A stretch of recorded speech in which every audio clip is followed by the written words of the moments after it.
Hare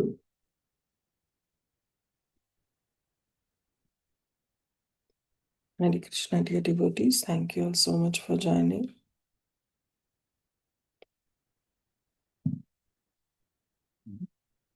Thank you for your association. Wish you all a very, very happy Krishna conscious New Year. It's after a long break that we are doing this session. So let's get started with our Mangalacharan prayers and then we'll go ahead with Bhakti Vaibhav session.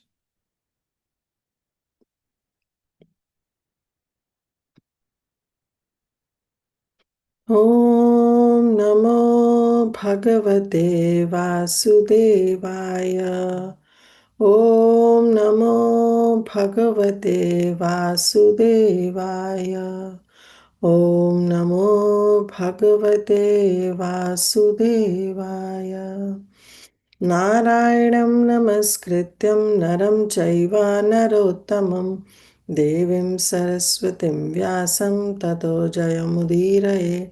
नष्टप्रायेषु अभद्रेषु नित्यं भागवत सेवया भगवती उत्तमश्लोके भक्तिर्भवति नैष्टिकी कृष्णाय वासुदेवाय देवकी नन्दनाय च नन्दगोपकुमाराय गोविन्दाय नमो नमः।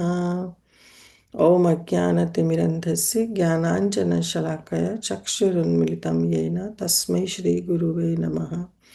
श्रीचैतन्यमनोभीष्टं स्थापितं येन भूतले स्वयं रूप कदा मह्यं ददाति स्वपदान्तिकं।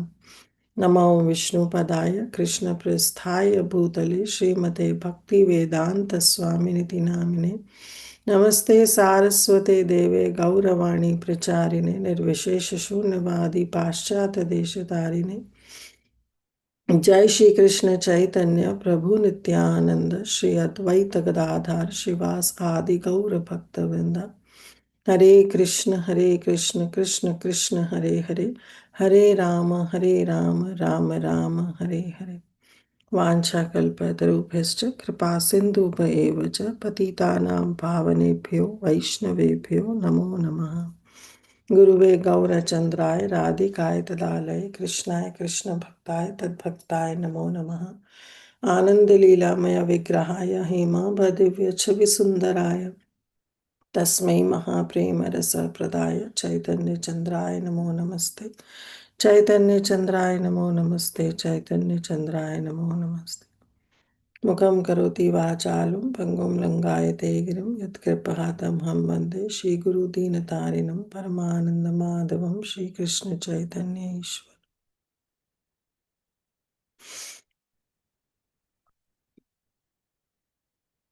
Hare Krishna, dear devotees. Thank you once again for your very, very kind association.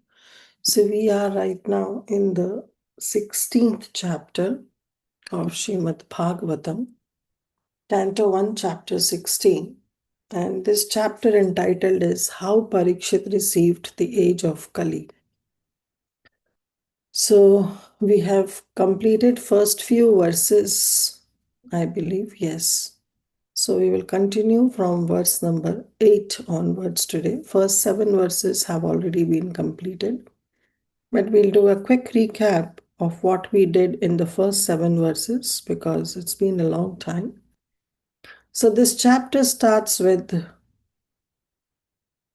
Suta Goswami addressing the Brahmanas of Naimisharanya, explaining about the activities of Parikshit Maharaj. Because remember in the previous chapters, not the immediate previous chapter, but few chapters back, the sages of Naimisharanya, they asked this question because Suta Goswami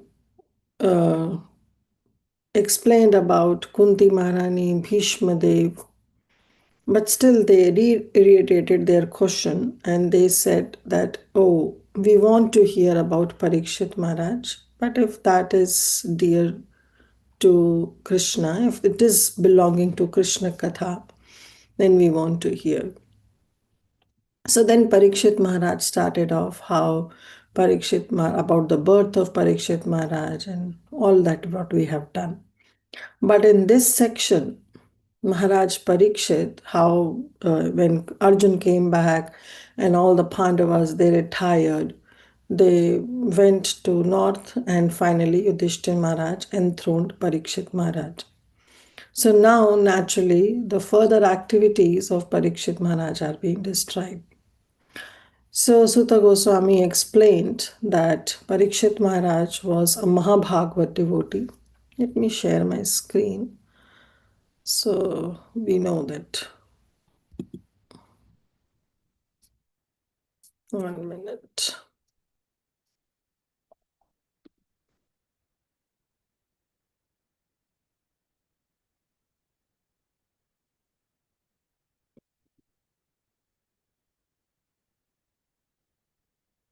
Hmm. Yes. So Sutta Goswami explained that how Parikshit Maharaj, who is a Mahabhagavad, right? He said he's a Mahabhagavad, but he also ruled under the direction of Dvijavarya. He didn't do whimsical ruling. What he did is that he was always under the guidance of the Brahmanas. He ruled. And how he ruled was already been foretold by all the great astrologers during the time of his birth. And later, then explained that how he married. He married Iravat, Iravati, who was the daughter of King Uttar. And who was Uttar? Uttar was actually the mama of Parikshit Maharaj. Means Parikshit's mother was Uttara, and Uttara's brother was King Uttar. They both were the children of King Virat, the son of Virat. Prabhupada mentions, though they were cousins, brothers, and sisters, but such marriage was allowed because it doesn't belong to the same Gotra. And then Prabhupada also explained that how Arjun also married Subhadra. So after marrying Iravati, Parikshit Maharaj begot four sons headed by Janmajaya. Then it was explained that how Parikshit Maharaj received all the, accepted actually Kripacharya as his spiritual master. Kripacharya was actually the family priest of Kurus. And in the battle of Kurukshetra, he fought against the Pandavas. But still, Maharaj Yudhishthira was very magnanimous that after this battle was over, he accepted Kripacharya and finally he entrusted Parikshit Maharaj under the guidance of Kripacharya. So Kripacharya was accepted as a spiritual master by Parikshit Maharaj, and under his guidance he performed 3 horse sacrifices and he gave lot of charity. And at that time, because of, of Maharaj Parikshit, who was Mahabhagavad, even the common men could see the demigods. The demigods were visible to everyone. Then we saw about how who was Kripacharya and how he was he became the family priest, and how Shantanu accepted him. The small child, when Kripa and Kripi, they were small children, Shantanu accepted them and trained them. After explaining about all this, then Sutta Goswami explained that how Maharaj Parikshit saw the master of Kali Yuga, who was lower than a Shudra, disguised as a king. And what he was doing, he was hurting the legs of a cow and bull. So the king at once caught hold of him and gave him sufficient punishment. So he chastised Kali. Now, this, when as soon as Sutta Goswami said this raised a question in the heart of Shaunakadi Rishi in the Naimisharanya. And they asked Sutta Goswami that because they were very curious that when Kali entered into the reign of Parikshit Maharaj, why Parikshit Maharaj only punished him? Why not killed him? Why not kill Kali at once? So Shaunak, Adi Rishi, they asked this question. Why did Parikshit Maharaj simply punish Kali, since he was the lowest of the Shudras? And he was even hypocrite because he was dressed as a king and having struck a cow on the leg. We want to know all these incidents if they relate to the topics of Lord Sri Krishna. So, yes, they asked this question, but then they also put this condition Yatha Yadi Krishna Kathashrayam. If such topics lead to Krishna Katha, only then we want to know about this reason that why Parikshit Maharaj simply punished Kali, why not killed him. And then then all the sages, Shaunakadi, they all explained that the devotees of the Lord, they are so much accustomed to licking up the honey that is available from the lotus feet of the Lord. Makaranda liham satam. The devotees are always eager to lick the honey that is available from the lotus feet of the Lord. Ayusho Yadasadvaya, because they don't want to waste their time, the valuable time, especially the time of this human birth, they don't want to waste in discussing some mundane topics. So, therefore, they said that if such topic will lead to Krishna Katha, then we want to hear, otherwise, we don't want to hear. Because discussing some other topics will only lead to waste one's valuable human form of life. And then in the seventh verse, they said that there are those amongst men who desire freedom from death and get eternal life. They escape the slaughtering process by calling the controller of death Yamaraj. So they said that how one can escape death by Hari Leelamritam. So, discussing about Hari, his Leela, his form, his name, his pastimes, his qualities, these are all Amrit, these are all nectar. So, naturally, after hearing Krishna Katha, one can escape the death. Now, this is how we have to understand because actually, the death is inevitable. We cannot escape death. But why they are saying that one can escape the slaughtering process by calling the controller of death Yamraj? Because they invite Yamraj also in that Hari Leelamritam session, and how Yamraj is also present there. So naturally, when Yamraj is present, the rate of death is low. But one has to understand in this way that for devotees, death is an opportunity to serve their Supreme Lord. For non devotees, death is a slaughtering process because they know that the whole life they have simply wasted in some mundane topics and sense enjoyment. And naturally, now is the time that they have to pay for all that they have done in their entire life. So it's a very troublesome for them because they have to go to hellish planets and they have to bear the suffering. But for devotees, they embrace death. They want, because with death comes the opportunity to serve the Supreme Lord. So therefore, they always wait for the death because that's the final exam for which the whole life they have prepared. So that's the mood that Shaunakadi Rishi, they are asking this question to Sutta Goswami that we want to hear Hari Leelamritam provided. We want to hear Hari Leelamritam and we want to know the answer also of our question, but it should be Krishna Katha only. Now, in 8th verse, continuing that how the devotees, they are so much interested in Hari Leelamritam, they are saying this.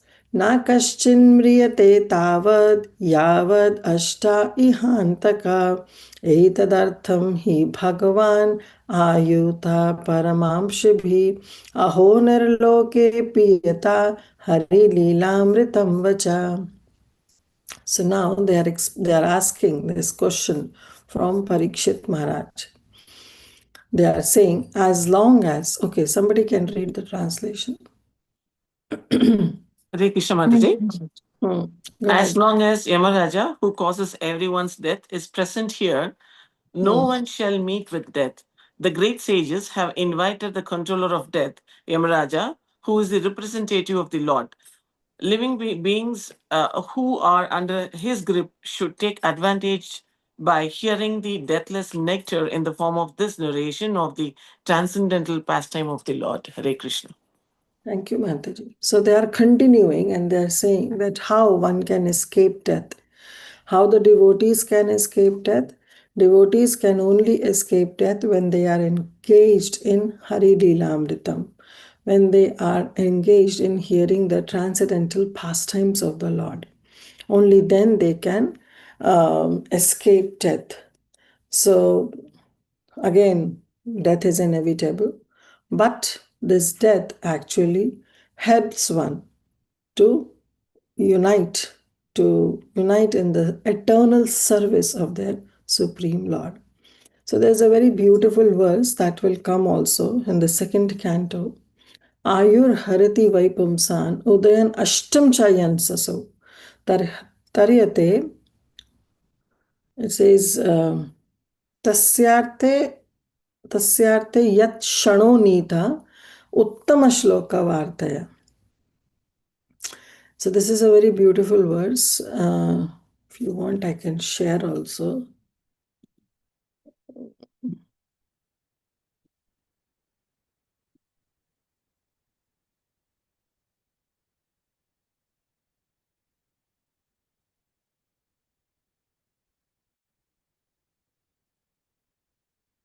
Hmm. Hope you are able to see. Ayur harati vaipumsam uddayan ashtam chai yan asau tasyarte yat shano nita uttama shloka vartaya. Ayur harati vaipumsan. Ayu is always decreasing. The life of everybody is 100%. Means its a mortality rate is 100%. So everybody's life is decreasing. Ayur harati vaipumsan. Pumsan means of the people. How it is decreasing? Uddayan, with the rising, ashtam, with the setting of the sun. So, with the rising and the setting of the sun, the ayu, the life of everybody is decreasing. Tasyarte means except for one. Tachyat shanonita, who spend all their time, every second they are utilizing their time. In what? Uttama Shloka Vartaya, in discussing the topics that are related to the Supreme Personality of Godhead. Their Ayu is not decreasing. Now, in one sense, we see even their Ayu even their life is decreasing. But why it is being said that both by rising and by setting, the sun decreases the duration of life of everyone, except one who utilizes their time by discussing topics of the good, all good personality of Godhead. Their time is being utilized in Uttama Shloka Vartaya. So definitely their life is not decreasing, but their life is giving them the opportunity to serve the Supreme Lord eternally. So, this is how we have to understand. And in this verse also, Prahladananda Prabhu is sharing, yeah, the same verse he is sharing. Thank you, Prabhu. So we have to understand that how even the Shaunakadi Rishi, they were also very keen, very eager only to hear Hari Leela Amrita, only to hear Hari Katha. Prabhupada writes in his purport, every human being dislikes meeting death, but he does not know how to get rid of death. The surest remedy for avoiding death is to accustom oneself in hearing the nectarian pastimes of the Lord as they are systematically narrated in the text of Srimad Bhagavatam. It is advised herein, therefore, that any human being who desires freedom from death should take to this course of life as recommended by the rishis headed by Shaunaka. So, by this, we can escape death. But here we have to understand. Let's take an example. Just like a student, the whole year, if he doesn't study, naturally there'll be a fear of exam. In the final exam, the child will be very, very fearful. Why? Because the whole life the child has not studied. So that exam will be a big burden on that child because now he has to appear for that exam and the whole life he has not studied. So definitely that fear will be there when that exam comes. But imagine the child who has studied for the whole year. So definitely when the exam comes, he will be very excited. Why he'll be very excited? Because he knows he's very thorough in all his studies. So because he has studied for the whole year, so naturally that excitement will be there for the exam because now he wants to test himself that how well he had studied for the entire year. So the exam will not bring any kind of fear. The exam will be there for both, even for a child who has prepared for the whole year and the child who has not prepared for the whole year. Exam will be there for both of them. But for the one who has prepared for the whole life will not be fearful of that exam, whereas the one who has not studied will be very, very fearful for the exam. Similar is the case for the devotees and the non devotees in the case of one's life. Our life's final exam is death. If we have prepared for the whole life, we have prepared for that final exam, we'll be very excited to appear in that exam. Right? But those who have not prepared, for them, it will be a big troublesome process to meet, to accept death. It has been explained also in some Puranas, it has been explained that during the time when the soul leaves the body, it is explained that 10,000 scorpions bite together. The pain that one feels is that 10,000 scorpions biting together. Imagine how painful the death is for the non devotees.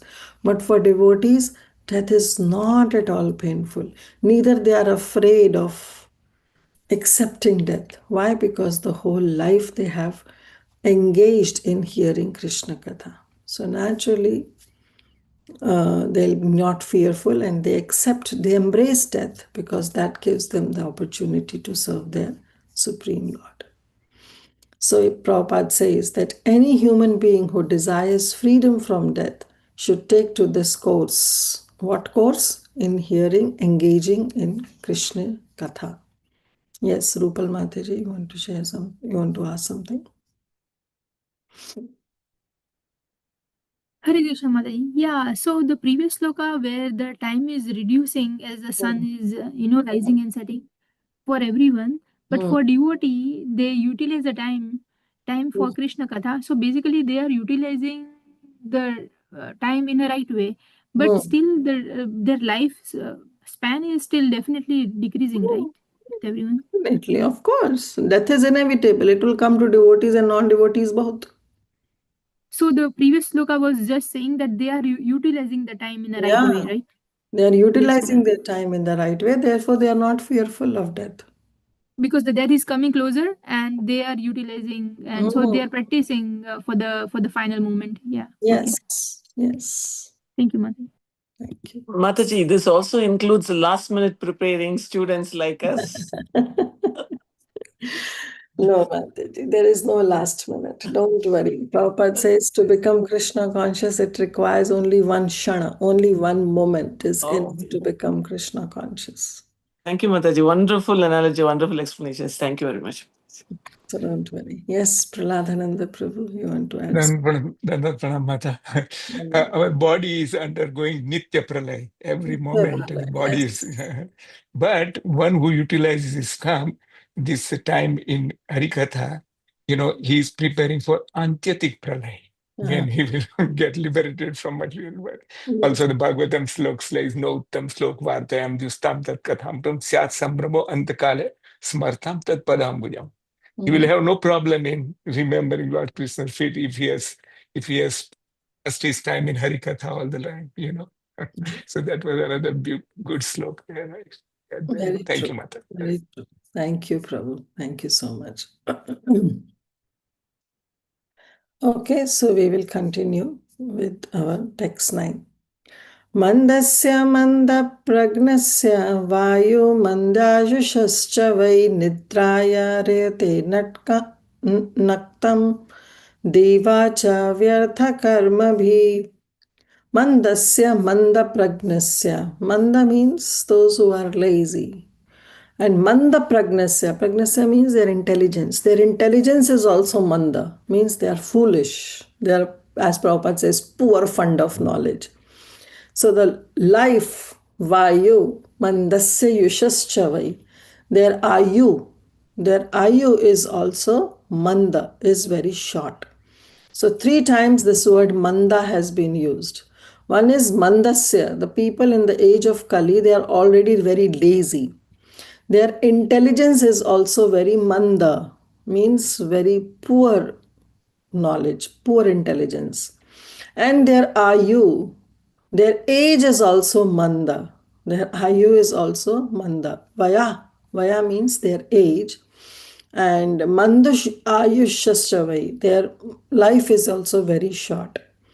Why? Because nidraya hriyate natkam, because they pass their life, their night, nidra, they pass their night in only sleeping in Nidra Devi, accepting Nidra Devi as their goddess.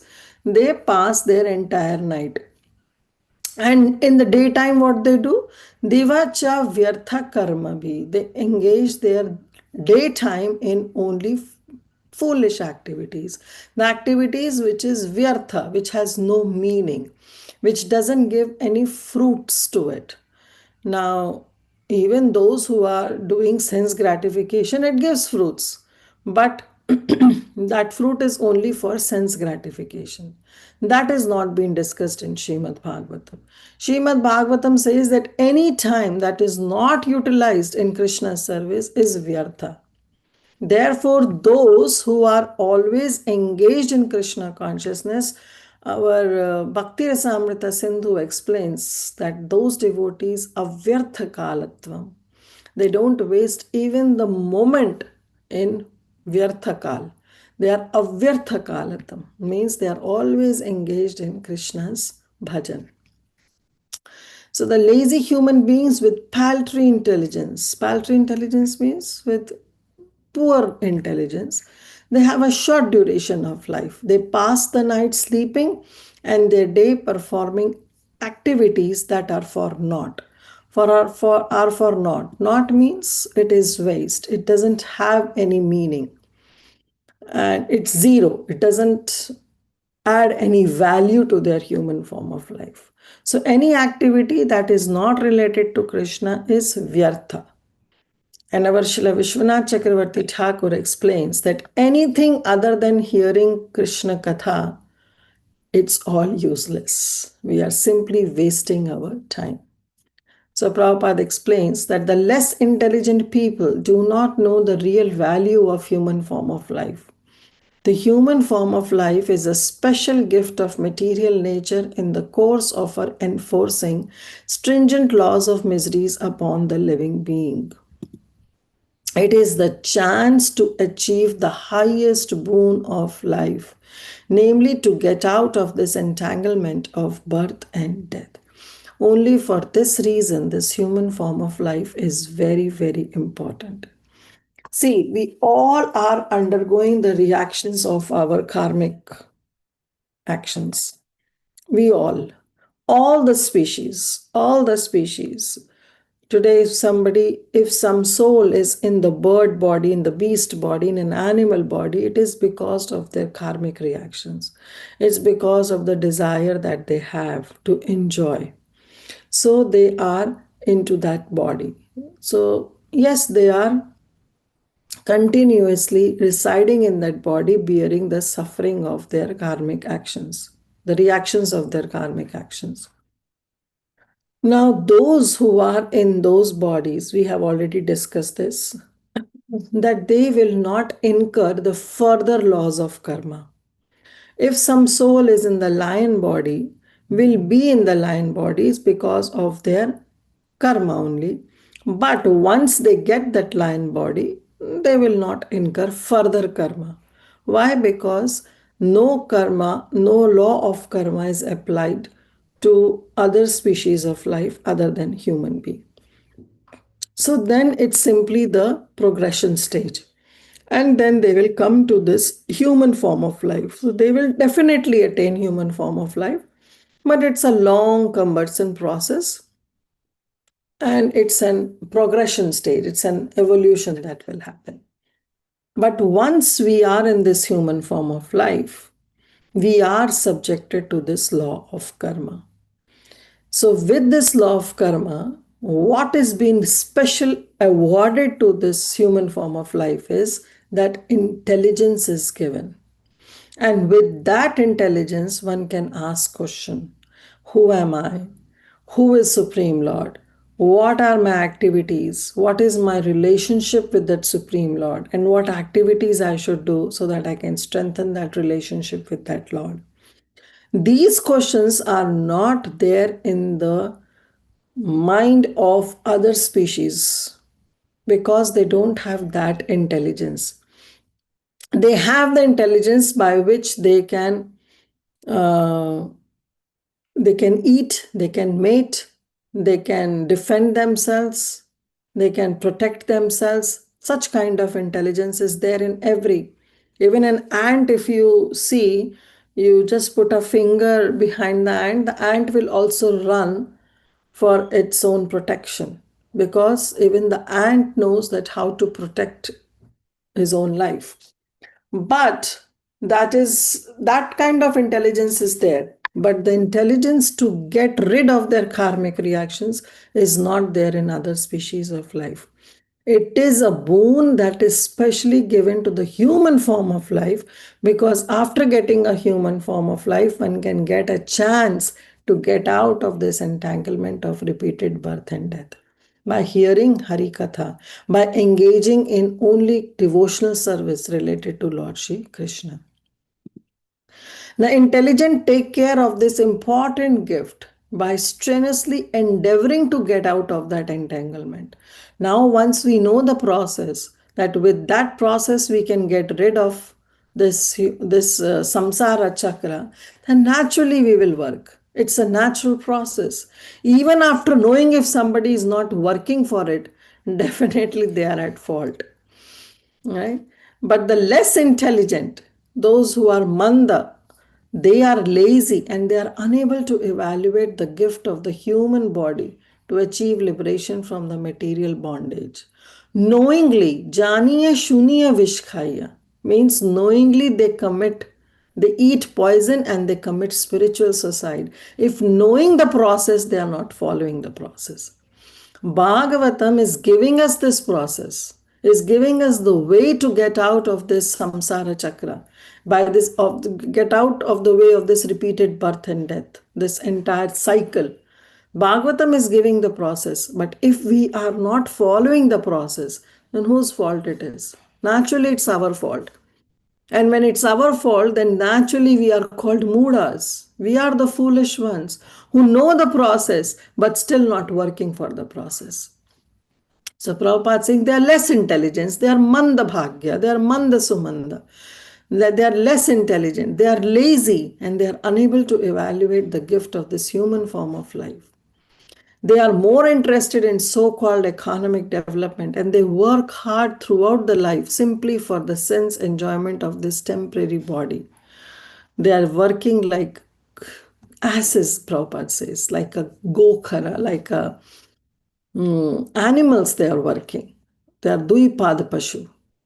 Sense enjoyment is also allowed to the lower animals. See, Prabhupada is writing that it is also allowed by the law of nature. And thus a human being is also destined to attain to for a certain amount of sense enjoyment according to his past, present and present life. But one should definitely try to understand that sense enjoyment is not the ultimate goal of human life. We have been given the intelligence, then why we are living like animals? We should not live like animals. We are not here to just bear our karmic reactions. We are here to cut the chain of our karmic reactions, to cut that knot, chindanti, to cut that knot, that bandhan that is there. This has been given to the human form of life, that we can cut this knot and we can go for progress for our spiritual life. It is said that during the day one works for nothing because the aim is nothing. Aim is only for sense enjoyment. And this body is temporary. So if we are working for something temporary to satisfy some temporary thing, then naturally it's not valuable. It's simply wasting the time. Shrama eva hi kevalam. It's simply a useless labor that we are doing. We can particularly observe how the human being is engaged for nothing in the great cities and industrial towns. There are so many things manufactured by human energy, but they are all meant for sense enjoyment and for getting out of material and not for getting out of material bondage. How many of us we know around us we can see that they are really worried that they should get out of this material bondage. They are only worried about their status, their ego, their family, their friends, their relatives. They're only worried about all this. And how many of such things can help them when they'll appear for the final exam? Nothing. Only the time that they have spent, if there's a big if they have spent time in hearing Krishna Katha or engaging in some devotional service, only that time will be very, very helpful. Because swalpam apyasya dharmasya trate mahato bhayat. Bhagavad Gita says that even a little devotional service that somebody has done will be carried forward in the next life. Rest, everything will be annihilated. Everything is destroyed. And after working hard during the time, then a man, when he comes back home, either sleeps or engage in sex habits at night. That is the program of materialistic civilized life for the less intelligence. And they call themselves to be very, very civilized. Therefore, they are designated here as lazy, unfortunate, and short-lived. So this has also been explained in the first canto we have already read. Prayena alpa ayushasabhya kalavasmin yuge jana manda sumanda matayo. Manda sumanda matayo. Their mata, their intelligence is very, very manda. Manda bhagya also. And they are very, very unlucky. And manda bhagya hi upadhrata. And they are always disturbed. Why? Because they have not leaned towards hearing Hari Katha. Naturally, if they have not leaned, if they don't have the interest in hearing Krishna Katha, then there will be no peace in their heart. The peace comes when we connect ourselves with the Supreme Lord, when we are engaged in some yoga process. Only then we will get peace. Then we will be satisfied. Then we'll feel contented in whatever we have. Otherwise, there will always be hankering and lamentation. Lamentation of not achieving their desired things and hankering to achieve more and more and more and more in their life. But this is all useless. All useless. If we need that hankering and lamentation, then we should lament, oh, I have wasted my entire life and I have not engaged in Krishna Katha. Or I have come into Krishna consciousness in such a middle age of my life. I have spent 20, 30, 40 years. I have wasted my life into all these sense enjoyment things, karya. But now I'm lamenting that I have not I didn't know about Krishna conscious and I have not been Krishna conscious in my life. And if we have to hanker, we have to get that laulyam, we have to have that greed that how can I engage myself into hearing Krishna Katha more and more and more and more, so that not even a moment of my life is wasted in hearing some mundane topics. So this is how Prabhupada's purport. This is a brilliant purport, and it actually helps us if we can read more and more this purport, and practically every day if we read, then we will realize that we are simply wasting our human form of life. So let's not waste. Let's wake up. This is a wake up call for all of us. Let's wake up and engage ourselves in hearing Krishna Katha, in hearing Srimad Bhagavatam, in studying Bhagavatam, in studying Bhagavad Gita. Let's engage ourselves. This is the real essence of our entire Krishna consciousness, that this human form of life is very rare. And on top of that, having the devotees association is the rarest of rare. And even after that, we are simply wasting them. We are manda. Mandasya manda pragnasya. Right? So then, after all these questions, yes, Rupal Mataji, you have raised your hand. Yeah, Hare Krishna Mataji. So let's say if the lion, if you go in the lower yoni like animal, then they just have to go through all the cycle of the animal birth, and the duration of their life is depend on their karma, which is very difficult to understand, right? Like how Hmm. long a lion will live, or it is No, it's not destined. It all depends. their karmic of Hmm. that each jiva he has to go through the once they, and how a human being goes down to animal if they don't do any bhakti, uh, Yeah, then if we they, not do any bhakti, then naturally I'll be engaged in some sense gratification, and I'll develop certain kind of desire, and that and then desire will lead me to a lower birth. lower birth it can start with any like lion or any Ah, any animal any, birth. depending upon the desire. Yam yam vapi smaran Happy bhava. small. Yeah, yeah. Yeah, so another question, Mataji, I seen some animals are also, very intelligent. Like I have seen like they're saving another animal. Like I have seen them doing like dog dancing when some bhakti is happening. Monkeys also like so Yeah, they I see. because still those impressions are there in their from their past life. There may be some fall down, there may be some impressions.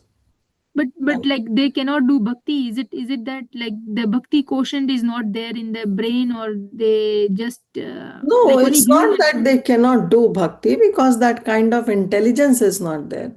But somehow, if Krishna desires, like we see the case of Bharat Maharaj, Bharat Maharaj was Hmm. attached to a deer. So, next life, what happens? He got a deer body. But getting the deer body, he was also blessed to be a Jatismara. Jatismara means that he remembered his past life. He remembered what wrong he did because of which he is in the deer body. So what in the even in the deer body, Bharat Maharaj, he didn't engage with other deers, with she deer or some other deers. Rather, he went to the hermitage of all the sages and engaged himself in only in hearing Krishna Katha and eating Krishna Prasadam. So this is how Krishna gives the intelligence. It's not that 100% the life is wasted if we have done. That's why I said swalpapi dharmasya trate mahatobhaya, that even if little amount of devotional service we did, Krishna will help us, will make us remember what all we did in our previous life. But if we have simply wasted our life, then what's the use? Yes, Mataji. Thank you so much. Thank you. Yes, Satyam Prabhu. Hare Krishna Mataji, Dhanavad Pranam, Jai Shri Prabhupada. Jai Shri Prabhupada. Thank you, Mataji, for taking the class. Mataji, someone asked me recently, like once we fall down to the lower species, like Hmm. from human to something, let's say lion, Hmm. Hmm. do you need to go through all the lower species to No, come no, no, back to no, the not human? necessary, not necessary, Okay. not necessary. Like again, it's an evolution process. So the lion will not become an ant again, but the lion will progress further from his stage and will come to this human form of life. Okay. So it doesn't need to go through all No, the. no, no, no, no, no. But after coming to this human form of life, if they again get some kind of desire to become an ant, to become an amoeba, then again they will fall down. And this evolution process will begin. Sure. Thank you, Mataji. Text 10. Sutta Vacha. So now Sutta Goswami is explaining because Sutta Goswami knows that talking about Krishna or Krishna's devotees, it's all one and the same. Anukulyena Krishnanu Shilanam Bhakti Ruttama. Sutta Goswami knows that yes, whether we talk directly about Krishna or we discuss about Krishna devotees, it's all one and the same. Yes, Satyam Prabhu, you want to say something? Sorry, Mataji. Connected to the other question I had, like, let's say someone like drops down to like a lion body, Hmm. and how they will evolve like from lion to like another upper layer species, or they will. Is it like a one birth as a lion, or like could be multiple lion births and then move to the next level? No, move to the next level, definitely, because there is no law of karma applied, na? Oh, so just So one birth as a lion? one birth and then moving on to the higher one and then the higher one and finally coming to the human form of life. Okay, Because okay, there is no law of karma, there is no desire, nothing is there in the lower species. It all applies to the human form of life. okay. Thank you, Mataji. And to make it more complex, in the fifth canto, it explained that only in Jambudvipa, the human form of life, they are engaged in this. They are actually, they only have this karmic reactions.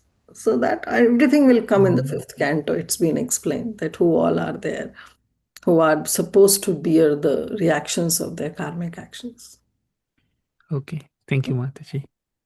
Yes, Lalita Govind Priya Mataji. Hare Krishna Mataji pronouns.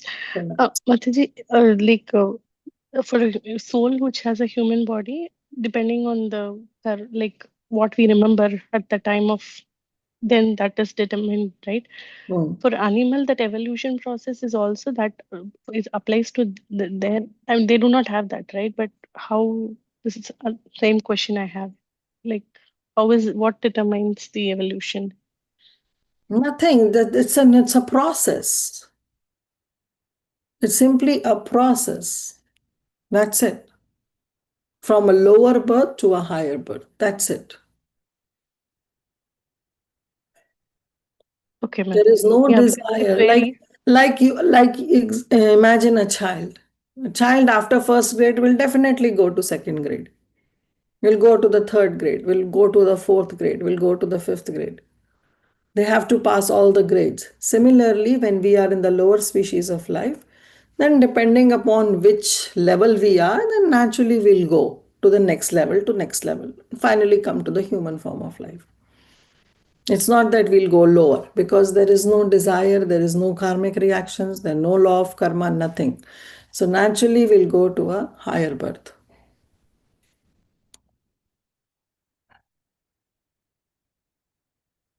Thank Hare you, ma'am. Krishna.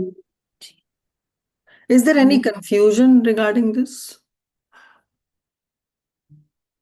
Like what kind of confusion you are having?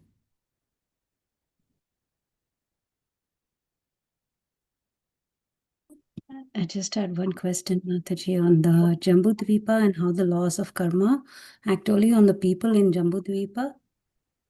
We have the lower planetary system and the higher planetary system where there are other human-like species. Hmm. So what about those? No, it won't work. Only on this Bharatvarsha. So can we also say that the laws of karma in a way are connected to also devotional practice that takes us out? Because only when we are rid No. of all our karma. Yes, of course. That is Okay. why it is said that whatever we are today is because of what all aggregate we did in our previous life. So when our past determines our present, then whatever we will do now will determine our future. That is why Bhagavad Gita, which deals in 5 subject matter, Ishvara, Jiva, Prakriti, Kala, Karma. Rest 4 are eternal. You cannot change Ishvara. Position is fixed. You cannot change Jiva. You cannot change Prakriti. You cannot change Kala. Time. It's all eternal. What is not eternal is karma. That is why we are here. If we are also only here to bear our karmic reactions, then what's the point of studying Srimad Bhagavatam? By studying Srimad Bhagavatam, we are cutting the knots of our karmic reactions. So the karma applies even for, that's why it is said that do devotional service and your karma will be destroyed. That is why karma is not eternal. We can change our karmic reactions. But in which life? Only and only in human form of life. We can get this opportunity to change our karmic reactions. Yes, our prarabdha will not be changed. Definitely, we have to bear our prarabdha. But even by doing devotional service, the intensity of that prarabdha can be reduced. But at least we can burn that sanchat karma, that storehouse of karma that we have been carrying. So this is how, for even for the devotional service, we should do devotional service so that we can burn our karmas. Got it, Mataji? Yes, Mataji, thank you so much. Yes, Tulsi Gopi Mataji. Hare Krishna, Mataji. In this context of the 4 lakh human species that we have heard, 400,000, yes. sorry, the 4 400,000 lakh.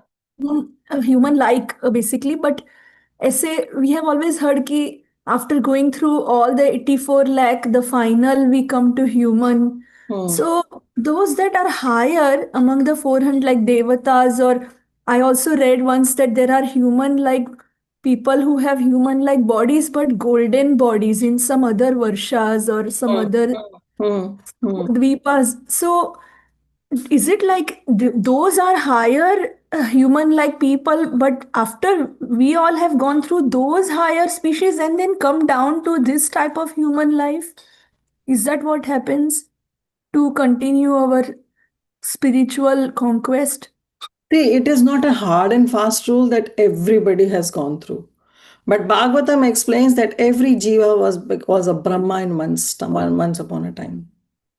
Bhagavatam explains. We all were Brahma. We all were Brahma. So if we can become a Brahma and now we are again entangled, we can imagine our unfortunate condition. So there is no hard and fast rule that how many species of life we have gone through and how many 400,000, as you said, the types of humans that we have gone through and how many times we have got this human form of life. We all have no idea because we have gone through. That is why I say the jiva is time immemorial. We are here. So imagine how much we have gone through, and in every life we have got some or the other impression that is still there in our life, in our heart, in our chitta. But yes, as you said, there is no hard and fast rule. It's not black and white for all the souls, you can say. So if they have higher human like birth, but would they still get lower desires? Of course, why not? If I'm not a devotee, like of course I'm not a devotee, but I'm saying that now after I got a human form of life, now while leaving the body, I'm imagining eating meat. Okay. And I'm so much keen in eating non-veg. And even when I'm leaving the body, I have this desire to eat meat. And naturally, I'll get a body in which this desire will be fulfilled. That's what Maya is there for. Maya is there to facilitate our desire. And according to our desire, that body will be given to us. Like Bharat Maharaj, he was only worrying about that deer. He forgot about why he left his kingdom in his prime youth, for what purpose he came to the forest. And he was so much attached to the deer. Now, why it happened? Because he was bereft of a devotee association. If somebody would have been there, he would have told Bharat Maharaj, what are you doing? You are getting attached to a deer? That whole day and night he's worried about deer. Oh, where my that deer has gone? He's not able to eat anything. What happened to him? Why he's not back from the forest? Day and night, even the boga that he used for the sacrifice, he let that deer eat it. He was so much attached to that deer. Then what happened? While leaving the body, even if he was on such an advanced stage, but while leaving the body, he was worrying only about that deer. Natural fall down happened. But I'm not saying that the fall down of Bharat Maharaj happened, because that was just an example to show us that has been there in Srimad Bhagavatam. But see our condition also. We don't know with what mindset we'll be leaving this body. So naturally, if we have something which is aligned to the lower species, if we have that desire, then that will be facilitated by Maya and we'll get that particular kind of body. But once we get that body, then law of karma will not apply. Then simply there will be a progression stage until and unless we again come back to this human form of life. Okay, Mataji. So we don't know, okay, which in among the human species what order it is, and okay, it's so hard to believe and it's scary that if Yes, we were it's scary. Brahma, Of if we were course, it's scary. Brahma, if we were Brahma, we had the knowledge of Vedas and everything. Still, this can happen. Of It's course. so scary. Mataji, whenever possible, can you share in the WhatsApp group that verse or where it is revealed, and Yeah, later? sure, definitely I will. Definitely. Thank you very much, Mataji. There was one pastime also when Krishna was there with Rukmani, and yeah, Krishna was laughing seeing an ant, and Mother Rukmani was asking, like, why Krishna, why are you laughing? And Krishna was saying, once upon a time this ant was Indra. So see the condition. This is how. So we have to be very, very careful, very, very careful. Yes, Rupal Mataji. Hare Krishna Mataji. So what did you mention that Bharat Maharaj, he gave something to the deer? What was that? Nothing. I'm saying that whatever fruits he would collect for his own, for the sacrifice of Lord Sri Krishna, because he was performing some sacrifices, even that boga was taken by deer, and Oh, bhoga. Okay, bhoga. Bharat So, Maharaj allowed. so Mataji, my question is it like Bharat Maharaj fault or Krishna's mercy was not there? He was closer to the deer and he did not get association of devotees and he got attached to. Bhagavatam says that Bharat Maharaj was put into that condition by Lord Shri Krishna. Because Shri Krishna, he says that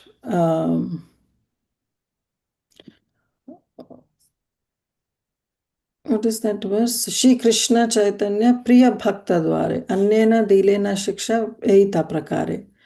That Chaitanya Mahaprabhu's in Chaitanya Charitamrita it is being mentioned. This verse is not directly from Chaitanya Charitamrita, but it is being explained that Krishna uses his pure devotees only to teach others the lesson. So Bhagavatam says that Bharat Maharaj was used as an instrument to teach us this lesson, that how we have to be very, very careful after getting this human form of life. So he was used as an instrument to teach us. So for me, I came to Krishna conscious after many, like as you were telling, like I lost majority of my life, and so I did not had like mercy, right? I did not had a mercy, or me myself, I wanted to enjoy my life, maybe. Or you can say that you have certain burden of karmic reactions in your previous life, which you have to finish it off.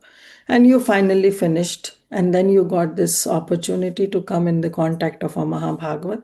And then after coming into the contact of Mahabhagavat, you got this opportunity to become Krishna conscious. Thank you, Mataji. So Yeah. whatever, yes, we did, at least we should not lament unnecessary. In our heart, we should think, yeah, I came very late, but now at least we have come late, so let's take it seriously. Thank you, Point ma'am. us to this. Yes, Patita Taran Prabhu. Hare Krishna Mataji, please accept my humble obeisances. All Please. goes to Srila Prabhupada. Glories to Prabhu. Can I share some realization, Mataji? Yeah, sure, Prabhu, definitely. Okay. Mataji, this Jada Bharat, the story of Bharat is my biggest inspiration.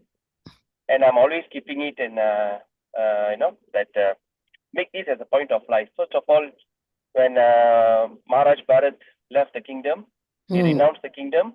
But when he saw that deer was in a great anxiety, he told himself, as a king, I should protect all living entities. You know, the earlier part. So that shows that even though he renounced, he still has that idea that he's a king.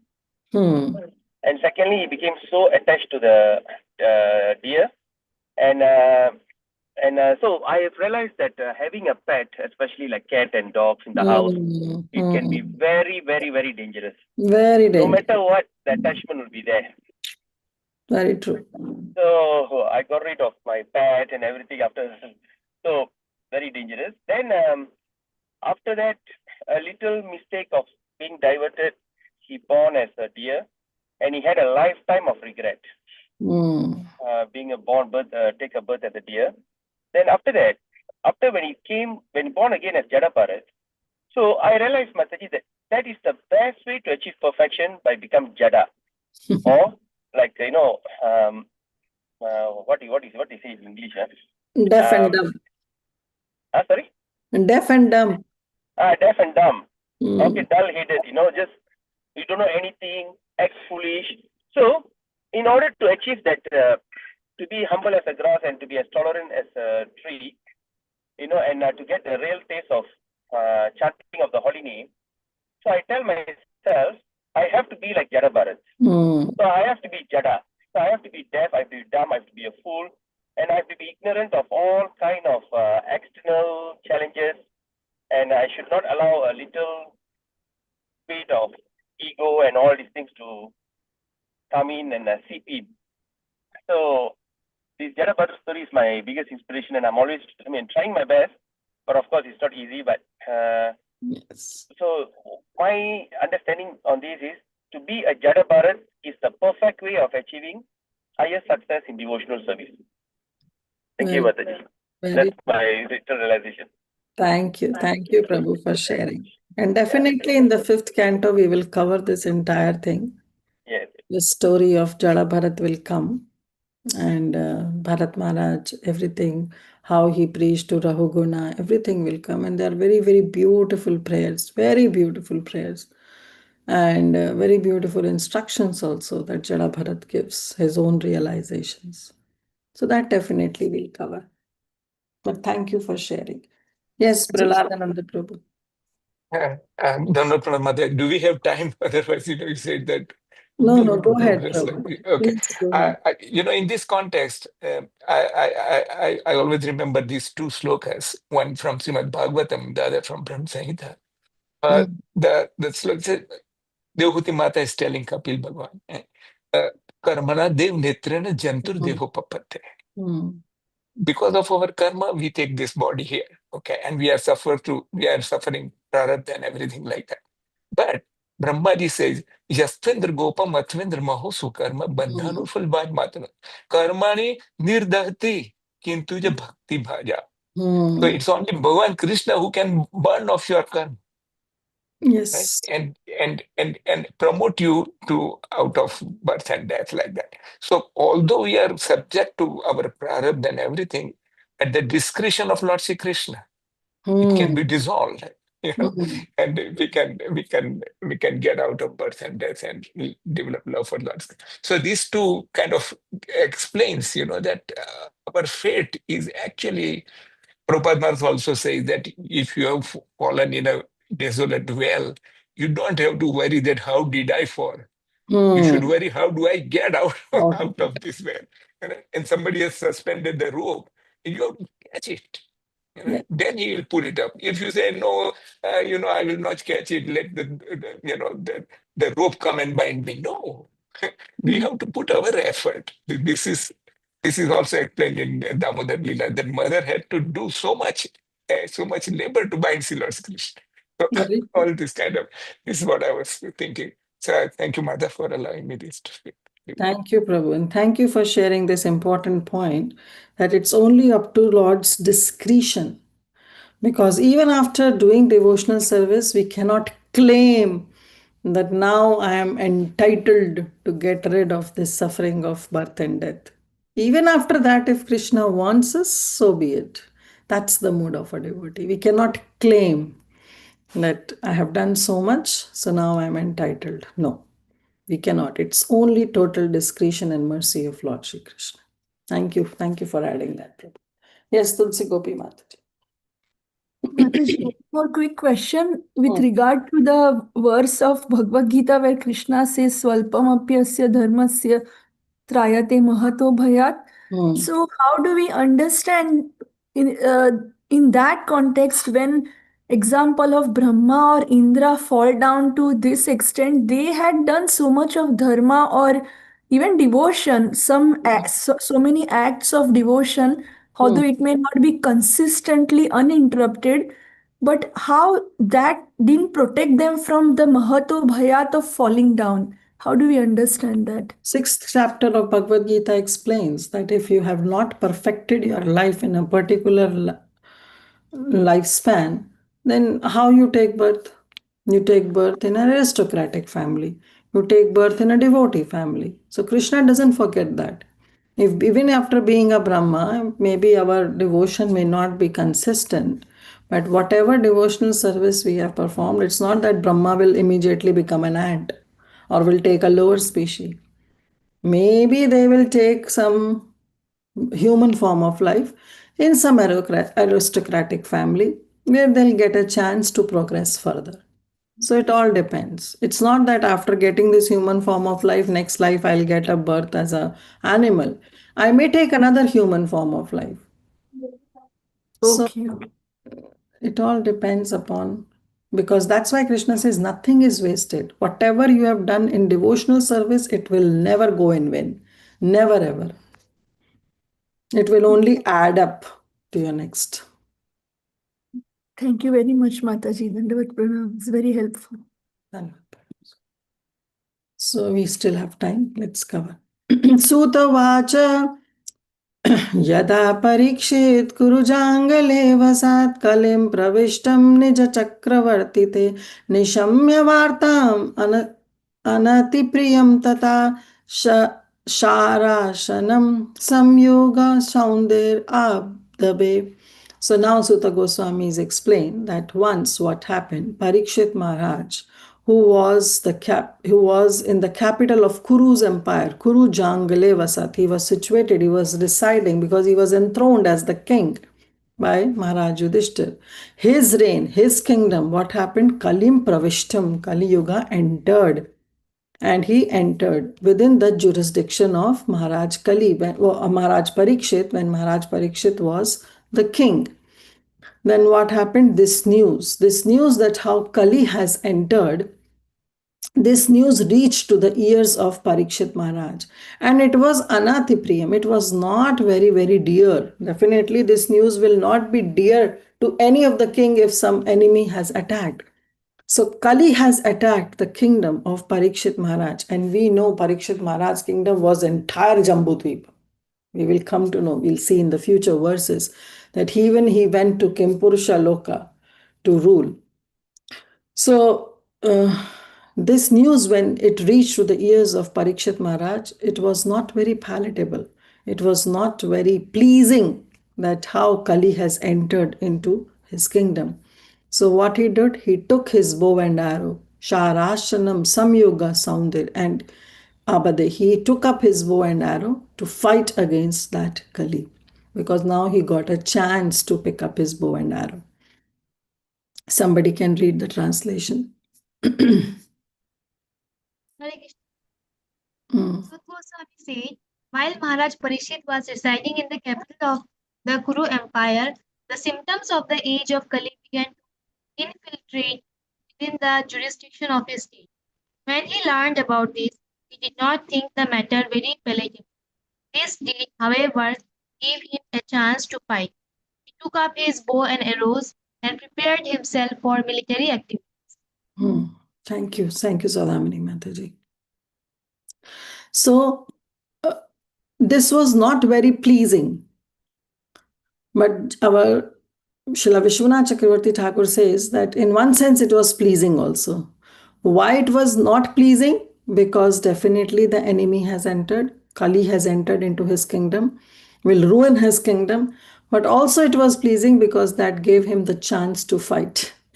So Parikshit Maharaj, being a warrior, being a Kshatriya, he got a chance to fight. So in one sense it was pleasing, but definitely it was not pleasing, and therefore he took up his bows and arrow.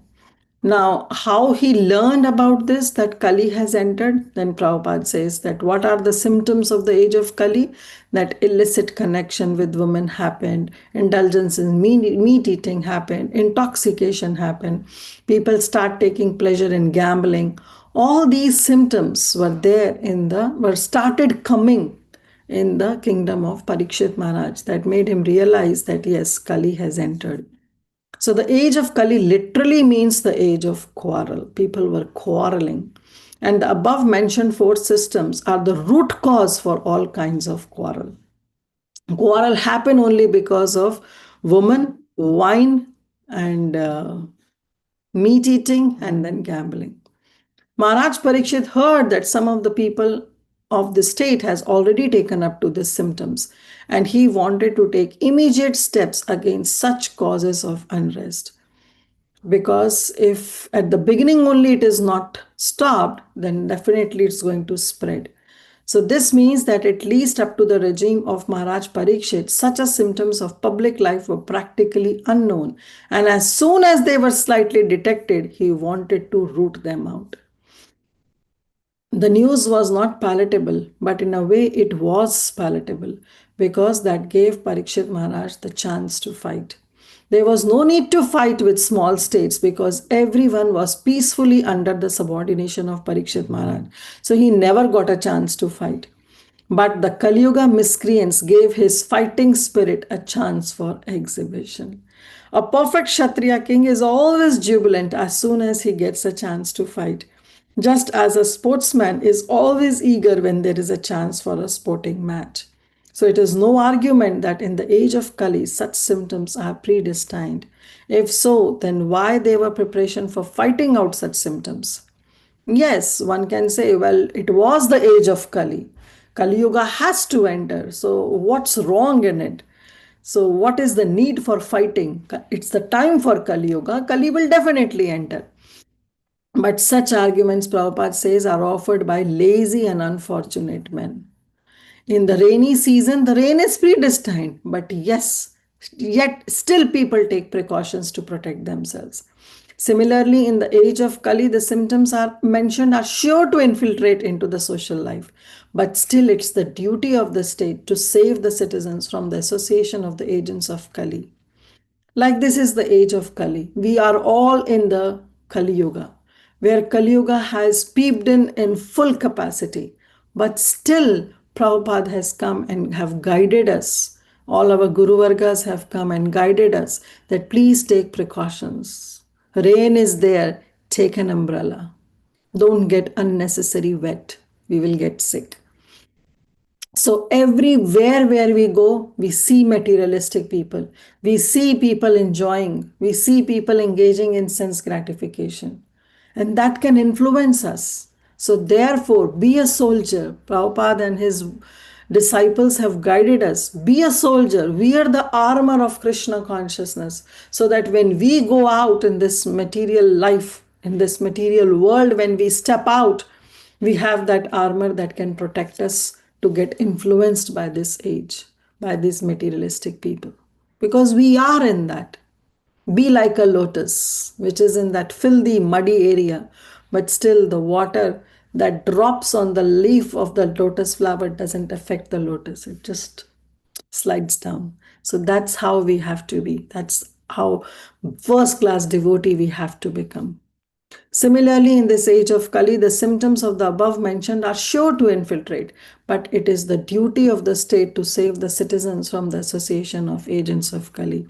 Maharaj Parikshit wanted to punish the miscreants indulging in the symptoms of Kali and thus save the innocent people who were pure in habit by culture of religion. It is the duty of the king to give protection, and Maharaj Parikshit was perfectly right when he prepared himself to fight because he wants to save uh, his citizens from the influence of Kali. Text 11. Swa alankritam shyama turangayojitam ratham mrigendra dhvajam purat vrito rathashva द्वेवापति युक्ताय स्वसेनाय Digvijay nirgataha. So how he prepared himself? In the previous we see that he took up his bow and arrow and prepared himself for military activities to fight against Kali. So what he did, Maharaj Parikshit, somebody can read the translation. Hare Krishna Mataji, Pranam, I can read. Translation by Srila Prabhupada ki jai. Maharaj Parikshit sat on a chariot drawn by black horses. His flag was marked with the sign of a lion. Being so decorated and surrounded by charioteers, cavalry, elephants, and infantry soldiers, he left the capital to conquer in all directions. Thank you, Madurai Mataji. So, how he prepared himself? Swa alankrit shama turanga yojitam. He sat on the chariot of black horses. Ratham mrigendra dhvajam. His dhwaja was marked with the sign of mrigendra, of the lion. And being so conquered and surrounded by charioteers, Rito Rathaswa Dvijapatti Yuktaya Swasenaya, with along with his other sena, with his infantry, with other elephants and infantry soldiers, he conquered. He went out to conquer in all the directions. Prabhupada writes, Maharaj Parikshit is distinguished from his grandfather Arjuna. Why? Because the horses of Maharaj Parikshit were black, whereas the horses that pulled the chariot of Arjun were white. The flag of Parikshit Maharaj was marked with the sign of a lion, whereas the flag which was there on the chariot of Arjun, his grandfather, was marked with the mark of Hanumanji. A royal procession like that of Parikshit Maharaj, surrounded by well-decorated chariots, chivalry, elephants, infantry, and band, not only is pleasing to the eyes, but also is a sign of a civilization that an aesthetic, even an aesthetic even on the fighting front is a sign of civilization that is aesthetic. Means it was the sign of a good king, that how Parikshit Maharaj was so concerned about all his citizens. Text 12. Bhadrashvam ketumalam cha bharatam chotaran kurun kim purushadini varshani vijitya jagare balim. Maharaj Parikshit then conquered all parts of Earth planet, Bhadrashva, Ketumala, Bharata, and the northern Kuru, Kimpurusha, etc., and exacted tributes from their respective rulers. So this is, Sutta Goswami is explaining that how he was reigning, means he was controlling, he was the emperor of all these places also. Bhadrashava. Now, Prabhupada has explained about all this, but we will do it in detail in 5th canto. But for right now, try to understand. Bhadrashva is a tract of land near Meru Parvat. So there is a Sumeru Parvat, around it is different varshas. And it extends from Gandhamandana Parvat to the saltwater ocean.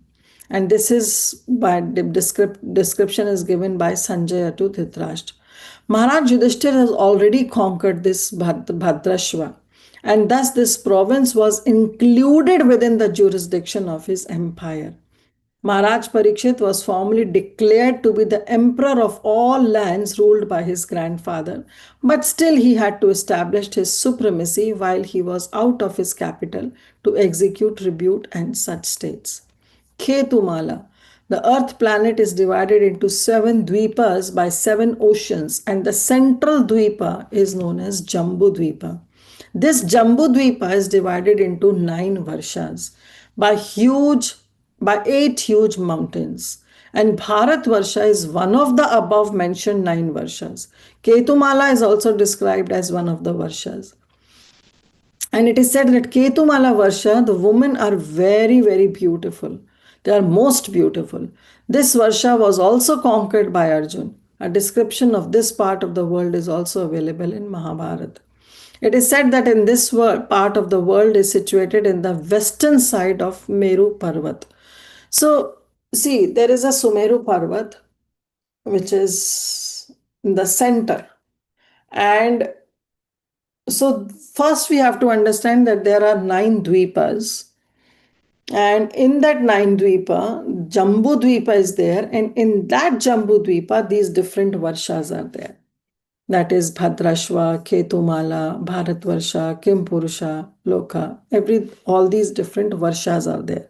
So it's a little technical, but it will come in the 5th canto. Don't worry. We will cover in Bhakti Vaibhav only also.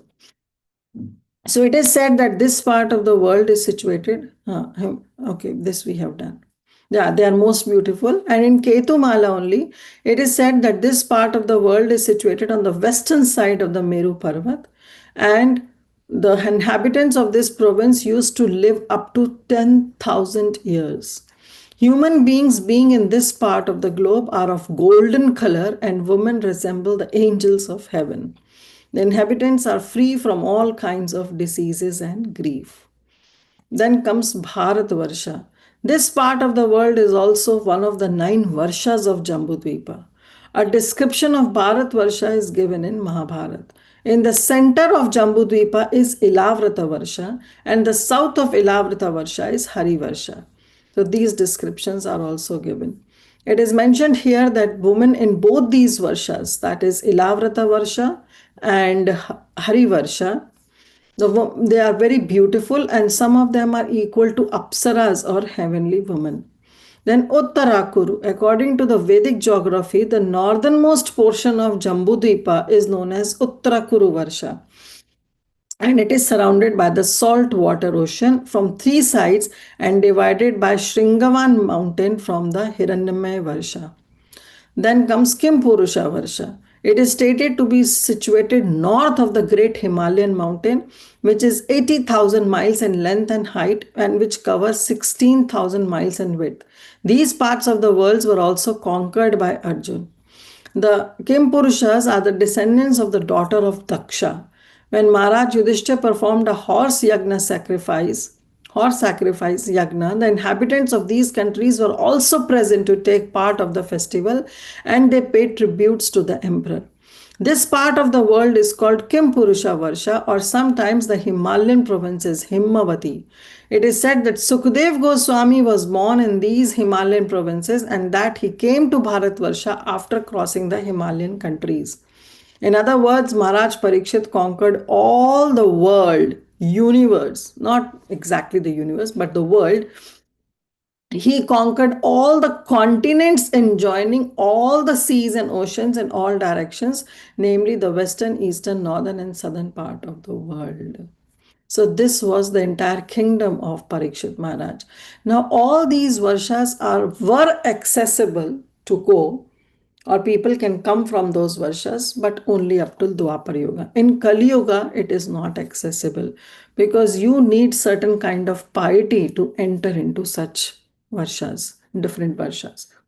So yes, Bhadrashva, Ketumala, Hiranyamaya, Hari Varsha, all these varshas are there, Ilavrata Varsha, but they were accessible those time, but now not. In Kali Yuga, it is not possible. So we'll do 13 or 15 or we'll stop here. Okay, we'll stop here because in 13 and 15 then it will be explained that how Parikshit Maharaj, when he traveled all these varshas, what he heard in people discussing in those varshas. And what he heard was only the glorification of his own grandfather Arjun and other grandfathers like Yudhishthir Maharaj, Bhimsen. He heard their glories and he also heard the glories of Lord Shri Krishna. So we'll stop here. I'll request Preeti Vilasni Mataji. She's very good in explaining about all these different varshas in the planetary arrangement, because she's very good in fifth canto. I'll request her also that if she can throw some light on these different varshas and can explain you, because I know it's all been explained in the fifth canto, but if you all are keen to know little bit in advance and not wait till fifth canto, then she can explain to you little bit about the arrangement, about all these different varshas and dvipas around Mount Sumeru. So she can give you a little hint about all this. Okay, so I'll request her that Thursday she'll cover this verse also, just in explanation about the arrangement, that how around Sumeru mountain there are different oceans: saltwater ocean, liquor ocean, honey ocean, and milk ocean. There is a yogurt ocean. So there are different oceans, and different dvipas are there, but in Jambu Dvipa itself there are 9 varshas, so that everything she'll try to explain in brief, definitely not in detail, but in brief I'll request her to do so. So yeah, from 12th, maybe 12:13, she will start the session on Thursday. We'll stop here. Okay, anybody has any questions, any further realizations to add? Yes, Shamagopal Prabhu. Hare Krishna Mataji. I just wanted to, Hare Krishna Mataji, thank you for the class. It was really very good class, as always. So the question is regarding the time, right? So this is a little bit different question. So even when, like, you, if suppose we came from spiritual world to material world, right? There is no time in the spiritual world. So the time which we are spending after completing all this, we go back. Is still not more than few moments in the spiritual world, right? Or is it something different? Of course, it's something different, because first of all, we are never from the spiritual world. We only came from Karanadakshayi Vishnu. We were not from the spiritual world. And secondly, once you go, Krishna says, one who reaches me, Yat Gatvana Nivartante Tadhama Paramamama. Krishna says, once you reach my abode, then you don't have to come. Then when you are in the spiritual world, you are in the spiritual world. You don't come back. So let me put it in a different way. So suppose like we are on this earth, right? The time is like measured in like years, which in terms of Brahma's years is like his is like only one moment, right? For our year, or less than that. So in terms of time which we are spending here on earth, as compared to what maybe Brahma is spending, is very minimal. So even if it is 8.4 million yonis we need to go through, it will be like few moment, maybe a day, right, in the Brahma's right. So in terms of that, even though it looks a little bit very difficult for us here, we are not spending that much time.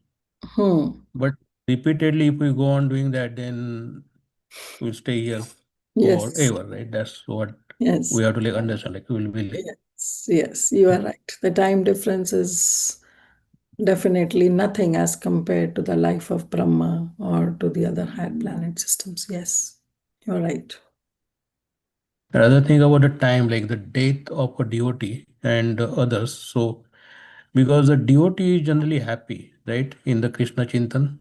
So it is similar rule if we apply. So someone who is standing at the door of the say bathroom, the one who is inside and the one who is outside, the time for the outside person the same is much more because he's waiting with that pressure.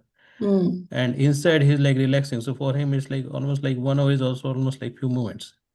So for devotees, though they live the same time, their death comes a little bit earlier because they're happy, isn't it? No, it's not necessary. The devotees, their mood is that they are always surrendered unto Krishna. When death come, how death come, what will be their next life, they are least bothered, because now they have given the rope of their life to Krishna. Now Krishna has become their chariot driver. So they give it to Krishna. It's up to Krishna how he drives it. So for devotees, it doesn't matter how it comes, how death comes, when it comes, because they're always prepared. Even if today the death comes, the devotees are prepared. So that depends upon our preparation.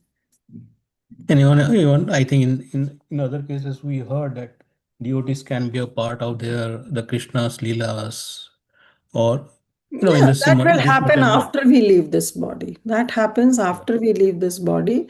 Then the devotee will get a chance to participate in Krishna Leela in some other universe, so that they get trained up there to really go to the spiritual world. That training happens.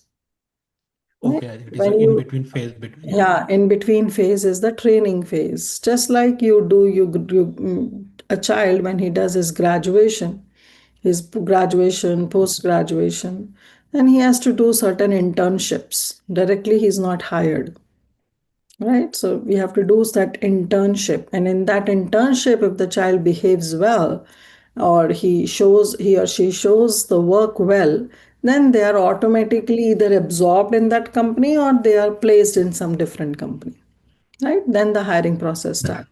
Similar is the case for the jivas. We jivas get trained. That is our internship, that we get trained while taking birth in the planet where Krishna Leela is going on. And they see that how we behave and how we train ourselves, and then that placement happens in the spiritual world. Directly, nobody goes to the spiritual world. Thank you, Madhya. I think that makes sense. Thank you. Hare Krishna. Hare Krishna. Yes, Tulsi Gopi Mataji. Hare Krishna Mataji, I was wondering that if we are situated in Karana Dakshai Vishnu initially, right? So were we experiencing Sat and Chit aspect of the Supreme Absolute Truth and just not the Anand aspect, because we didn't experience the sweetness of the devotional, I guess, the interactions with the personality of, is that why we, like, are we still Sat and Chit kind of liberated souls we were, or? Yeah, soul itself is Satchidananda. Ishwar is Satchidananda, but soul is also Satchidananda. The soul gets contaminated when the soul gets the material covering. Okay. Then how these contaminations start seeping in. But itself, the soul is also Satchidananda. Okay.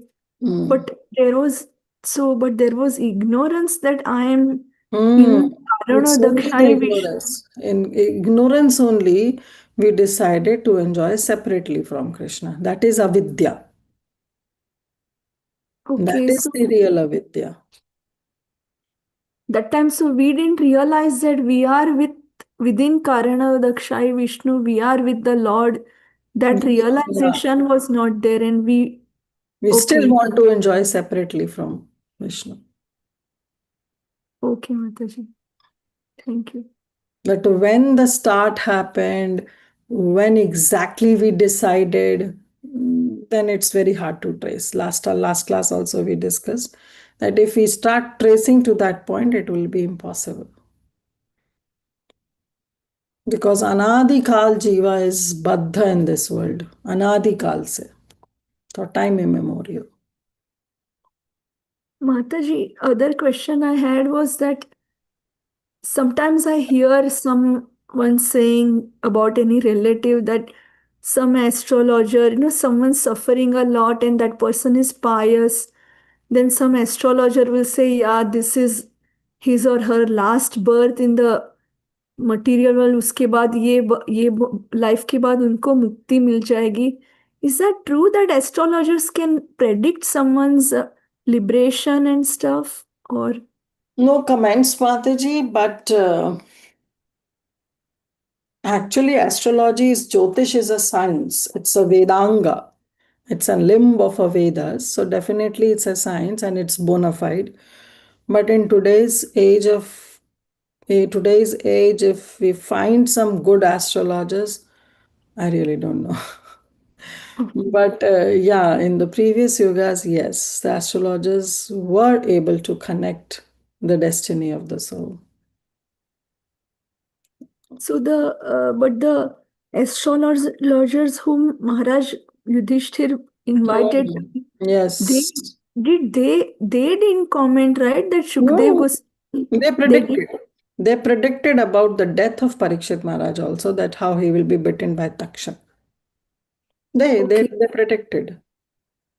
I see, but they didn't predict the outcome that he will go to spiritual world, right? No. That they were not, but they predicted about that how he will die and how he will leave this body and how he'll rule the kingdom. Everything was predicted. We saw in the previous Yes, chapter.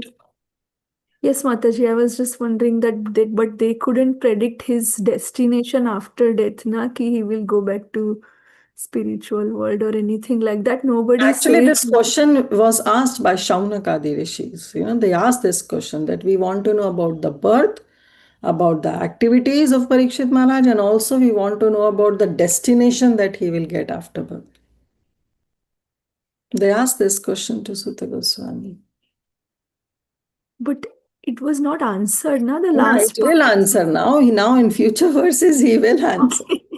Okay, Mataji. Because just now he discussed only about his birth. Now he is discussing about his activity. And then he will discuss that how he'll renounce his kingdom. Okay, I guess jumping the gun. Thank you, Mataji.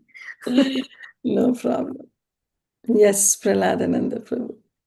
Mataji, I just want to quote Sridhar Maharaj's commentary where he writes about it. Sutyam Abhijat Kovida, he writes, Yad avabhito jatake hora sastra kovida. Those who were called, they were kovida in hora sastra. Hora sastra, I don't know what may be part of Jyotisi, but he says, Jat karma vidaha and hora sastra kovida. So those were expert in the Jyotish Sastra, which is called. This is what I read in the commentary by Sridhar Samdar. Like, I just wanted to say, as you say it, Jyotish Sastra is so bona fide, but the one who is practicing may not be that efficient. That's that's what it is. Incidentally, my father, he was very much fond of Jyotish Sastra, and when I was born, he took 4 or 5 different Jyotisis from different parts of Gujarat where he was, and then he got and fortunately, I have all of those ones with me. And some of them are actually predicting the way I like that. But Yeah. some of them are not vague like that. Not, So yeah. it depends upon one who knows the Shastra. Exactly. To some extent, yes, they can. And especially the past, they can. That's But right. future, it's very hard. And I was searching, as you said, Hora Shastra. Yeah, it's the path of this, it's the Jyotish. same as Jyotish only, and it is by Parashar Muni. Parashar, Who's the father of Jyotish, Maharaj Parashar. Right. Thank you, Mata Hari.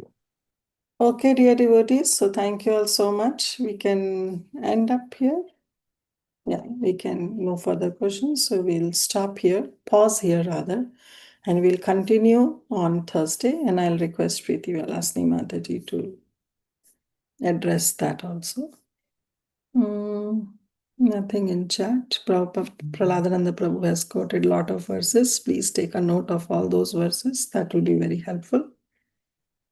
So we'll stop here. Let's pay our obeisances to all the Vaishnavas. Vancha kalpatarubhyascha kripasindhu bhaivacha patitanam pavanebhyo Vaishnavebhyo namo namaha. अनंत कोटि वैष्णव वृंद की जय, श्रील प्रभुपाद की जय, ग्रंथराज श्रीमद् भागवतम की जय. Grace ki Mataji. Thank you, ki Mataji. jai. Dhanwad pranam. Mataji, Thank you. beautiful. और Hare भक्त Krishna. की जय. हरे कृष्ण. Hare